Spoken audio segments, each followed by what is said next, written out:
Hello friends, welcome back fire with RP channel. நம்ம சேனலில் இன்னைக்கு என்ன பார்க்க போறேன்னு பார்த்தீங்கன்னா, பிப்ரவரி 26 மகா சிவராத்திரி நாளானது வருதுங்க.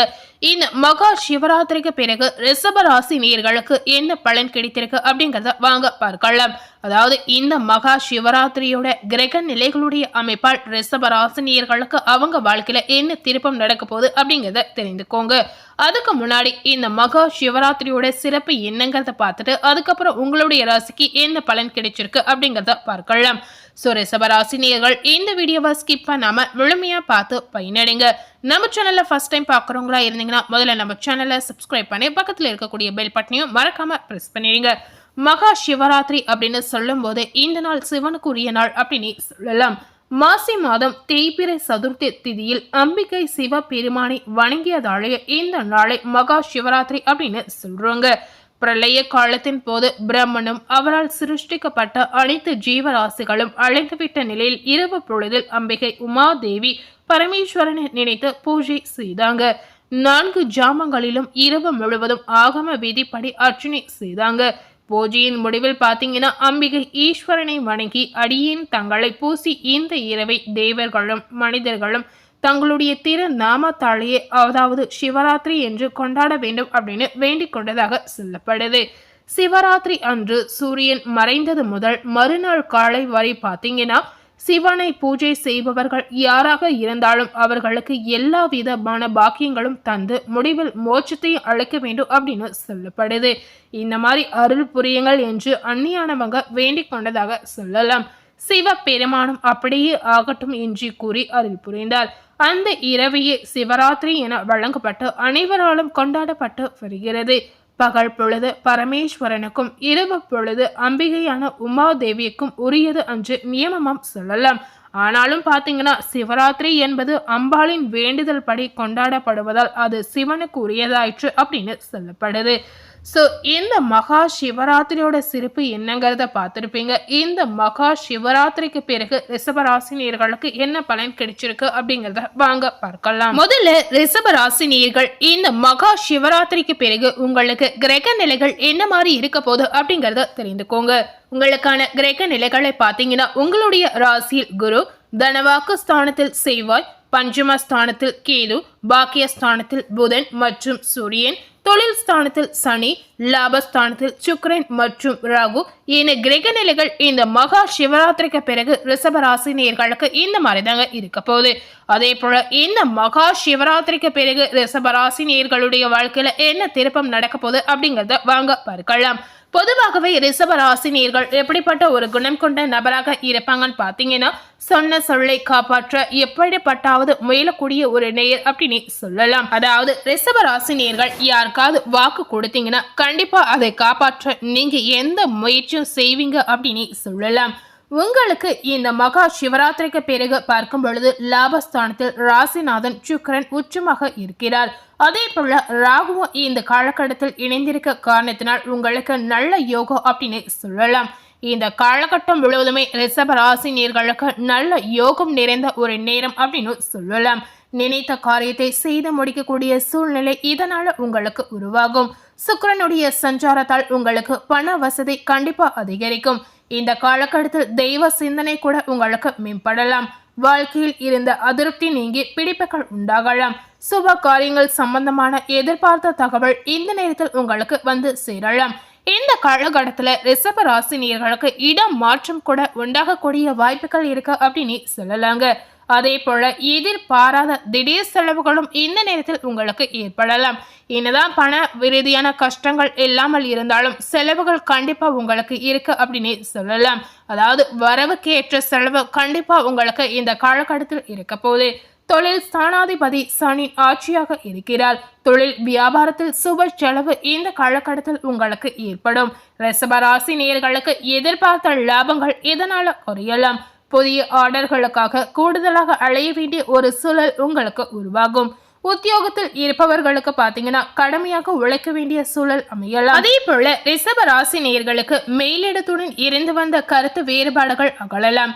எதிர்பார்த்த பணி இடமாற்றம் உங்களுக்கு கிடைக்கலாம். குடும்பாதிபதி புதன் தொழில் ஸ்தானத்தில் இருப்பதால் குடும்பத்தில் அடுத்தவர்களால் பிரச்சனைகள் திரளலாம். உங்களுடைய கருத்துக்கு மாற்று கருத்து இந்த காலகட்டத்தில் ஏற்படும். கணவன் மனைவிக்கிடையே மனமிட்டு பேசுவது உங்களுக்கு நன்மைங்க. பிள்ளைகளிடம் கவனமாக பேசுவது ரிஷபராசி நேயர்களுக்கு நல்லதாக இருக்கலாம். பெண்களுக்கு மனதில் இருந்த சோர்வு நீங்கி உற்சாகம் அதிகரிக்கும். எதிர்பார்த்த தகவல் இந்த காலகட்டத்தில் உங்களுக்கு சாதகமாக வரலாம். ரிஷபராசி நேயர்களுக்கு இந்த மகா சிவராத்திரிக்கு பிறகு பணவரத்து கண்டிப்பா அதிகரிக்கக்கூடிய வாய்ப்புகள் நிறையவே இருக்கு அப்படின்னு சொல்லலாம். ரிஷபராசியில இருக்கக்கூடிய கலைத்துறையை சேர்ந்தவர்களுக்கு உடல் ஆரோக்கியத்துல நல்ல முன்னேற்றம் இந்த காலகட்டத்தில் இருக்கலாம். கடன் பிரச்சனை உங்களுக்கு தீரலாம். வாக்கு வன்மையால் எல்லா நன்மைகளும் இந்த நேரத்தில் உங்களுக்கு கிடைக்க பெறுவீர்கள். பணவரவு பார்த்தீங்கன்னா உங்களுக்கு மன திருப்தியை தரக்கூடிய வகையில இருக்கலாம். புதிய நபர்களின் அறிமுகம், அவர்களுடைய நட்பு இந்த காலகட்டத்தில் உங்களுக்கு கிடைக்கலாம். இதிலும் பார்த்தீங்கன்னா முன்னேற்றமான ஒரு சூழல் உங்களுக்கு தெரியலாம். அரசியல்வாதிகளுக்கு இந்த காலகட்டத்தில் பார்த்தீங்கன்னா நீண்ட நாட்களாக இழுபறியாக இருந்த காரியங்கள் உங்களுக்கு சாதகமாக நடந்து முடியக்கூடிய வாய்ப்புகள் இருக்கிறது. வாகனங்களை பயன்படுத்தும் போது உங்களுக்கு அதிக கவனம் கண்டிப்பா தேவைங்க. தொழில் வியாபாரத்தில் எதிர்பார்த்த வெற்றிகள் அரசியல்வாதிகளுக்கு கிடைக்கலாம். நிதி நிலைமையை பார்க்கும் பொழுது இந்த காலகட்டத்தில் கொஞ்சம் சீராக இருக்கலாம். அதே போல ரிஷப ராசியில இருக்கக்கூடிய மாணவ மணிகளுக்கு இந்த மகா சிவராத்திரிக்கு பிறகு பார்த்தீங்கன்னா உங்களுடைய கல்வியில நல்ல முன்னேற்றம் இருக்கலாம். முன்னேற்றம் காண்பதில் நீங்க ஆர்வம் கண்டிப்பா காட்ட வேண்டிய அவசியம் இருக்கு அப்படின்னு சொல்லலாம். இதனால மாணவர்களுக்கு மனதில் உற்சாகம் இருக்கலாம். எதிர்பார்த்த மேல் படிப்பு படிக்க வாய்ப்புகள் இந்த காலகட்டத்தில் உங்களுக்கு கிடைக்கலாம். அதே போல அடுத்ததாக பார்த்தீங்கன்னா ரிஷப ராசியில கார்த்திகை 2, 3, 4 பாதம் இந்த நட்சத்திரத்தில் பிறந்த நேயர்களுக்கு பார்க்கும் பொழுது இந்த மகா சிவராத்திரிக்கு பிறகு உங்களுக்கு எதிலும் சாதகமான போக்கு தெரியலாம். துணிச்சலாக பார்த்தீங்கன்னா சில முக்கிய முடிவுகளை நீங்க எடுப்பீர்கள். உடல் ஆரோக்கியத்தில் கவனம் கண்டிப்பா இந்த நேரத்தில் உங்களுக்கு அவசியம். வாக்குவாதங்களை தவிர்ப்பது உங்களுக்கு நல்லதுங்க. இந்த நேரத்தில் பார்த்தீங்கன்னா நீங்க எதை செய்தாலும் அதுல ஏதாவது ஒரு வகையில காரிய தடை தாமதங்கள் ஏற்படலாம். அடுத்ததாக ரிஷப ராசியில ரோகிணி நட்சத்திரத்தில் பிறந்த நேயர்களுக்கு இந்த மகா சிவராத்திரிக்கு பிறகு பார்த்தீங்கன்னா தொழில் வியாபாரத்தில் சிறு தடங்கல்கள் சந்திக்க வேண்டிய ஒரு சூழல் உங்களுக்கு உருவாகும். எதிர்பார்த்த பணம் வருவது கொஞ்சம் தாமதம் ஆகலாம். வாடிக்கையாளர்களை திருப்திப்படுத்த நீங்க எடுக்கக்கூடிய முயற்சிகள் உங்களுக்கு நல்ல பலனை பெற்றுத்தரும் அப்படின்னு சொல்லப்படுது.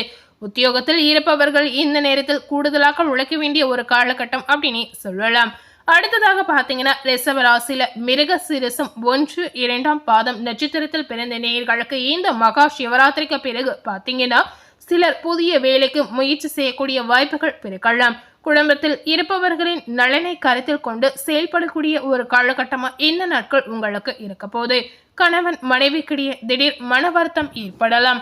இதனால கணவன் மனைவிமார்கள் யாராக இருந்தாலும் இந்த காலகட்டத்துல நீங்க கொஞ்சம் அனுசரித்து போறதுல எந்தவித தவறுமே கிடையாது அப்படின்னு சொல்லலாம். இதனால உங்க குடும்பத்தில் ஏற்படக்கூடிய பிரச்சனைகளை முற்றிலும் நீங்க தவிர்க்கலாம். பிள்ளைகளின் கல்வியில் கூடுதல் கவனம் செலுத்துவது ரிஷப ராசி நேயர்களுக்கு ரொம்பவே நல்லதுங்க. ஸோ ரிஷப ராசி நேயர்களுக்கு இந்த மகா சிவராத்திரிக்கு பிறகு என்ன மாதிரியான திருப்பங்கள் மாற்றங்கள் நடந்திருக்கு அப்படின்னு பார்த்துருப்பீங்க. அதே போல இந்த காலகட்டத்தில் ரிஷப ராசி நேயர்கள் என்ன மாதிரி பரிகாரங்களை செய்யலாம் அப்படிங்கிறத வாங்க தெரிஞ்சுக்கொள்ளலாம். இந்த மகா சிவராத்திரிக்கு பிறகு ரிஷப ராசி நேயர்கள் மகாலட்சுமி வழிபட்டு வந்தீங்கன்னா கண்டிப்பா உங்க வாழ்க்கையில இருக்கக்கூடிய பண கஷ்டங்கள் இதனால தீரலாம். அதே போல உங்களுடைய குடும்பத்தில் பார்த்தீங்கன்னா மகிழ்ச்சியான ஒரு சூழ்நிலை இதனால உங்களுக்கு உருவாகும்.